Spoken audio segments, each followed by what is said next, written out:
అని వివరించారట. Zero commission లాభాలు డ్రైవర్లకేట. Cooperate ownership విధానంలో సేవలట.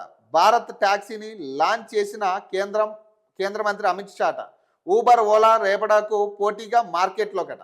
బా గ్రేట్. ఇప్పుడు ఇది మాత్రం వాస్తవంగా చాలా మంచి పరిణామం అనుకోవచ్చు. ఈ డ్రైవర్ల విషయంలో ప్రధానంగా ఆటో డ్రైవర్లు కావచ్చు, ఈ క్యాబ్ డ్రైవర్లకి పాపం ఈ ఓలా, ఊబర్, ఈ ర్యాపిడో ఇవి వచ్చిన తర్వాత చాలా ఘోరమైన స్థితికి పోయింది.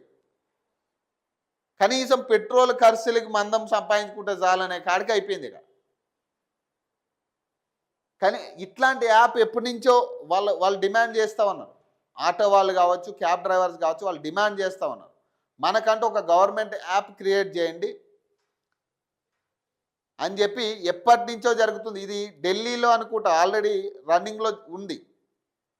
సో అట్లాంటిది ఇక్కడ హైదరాబాద్ కూడా కావాలని వీళ్ళు కూడా చాలా ధర్నాల్లో కూడా, నిరసనలో కూడా చెప్పడం జరిగింది. ఈ ఓలా, ఊబర్, ర్యాపిడోకి సంబంధించి వ్యతిరేకంగా వాళ్ళు మాట్లాడడం కూడా జరిగింది. ఇక ప్రభుత్వాలు ఎట్లా వాళ్ళు ఇస్తానన్న హామీ 12,000 ఏదైతే భరోసా చేస్తా అన్నదో అదైతే కాని పని. ఇక వాళ్ళు చెయ్యరు. ఇక ఆయన ఇప్పటికే బడ్జెట్ మేము అప్పు తెస్తున్నాం, అంతో ఇంతో ఇక కేసీఆర్ చేసిన వాటికి మిత్తులు కట్టడానికే సరిపోయిందని ఓపెన్గానే ఈరోజు మాట్లాడింది ఆయన. ఇక మరి ఇవన్నీ ఎక్కడైతే ఇవన్నీ కావు, పింఛన్లు పెరగవు. ఇక అది మాత్రం గుర్తుపెట్టుకోండి. ఈ ఒక్క మాట అయితే అందరికీ చెప్పాల్సింది ఏంటంటే, ఏది కూడా ఇక కొత్తగా పథకాలు రావు. పైసలు వస్తాయనే ఆశలు అయితే పెట్టుకోకండి. ఇక ప్రభుత్వం తేల్చి చెప్పేసింది.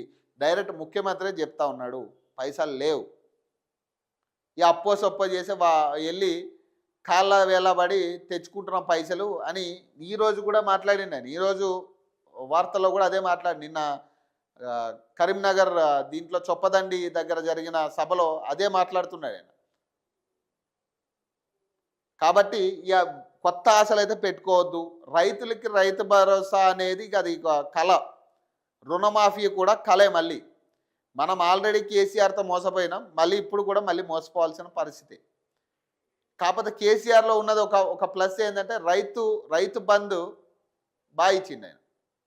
కానీ కాంగ్రెస్ ప్రభుత్వం వచ్చినాక రైతు బంధుని పక్కన పెట్టింది, రుణమాఫీ అంది, రుణమాఫీని పక్కన పెట్టింది, బోనస్ అంది, అది కూడా పక్కన పెట్టింది, గిట్టుబాటు ధరలు అన్నారు, అన్నీ కూడా పక్కన పెట్టేసేటి వీళ్ళు. ఇది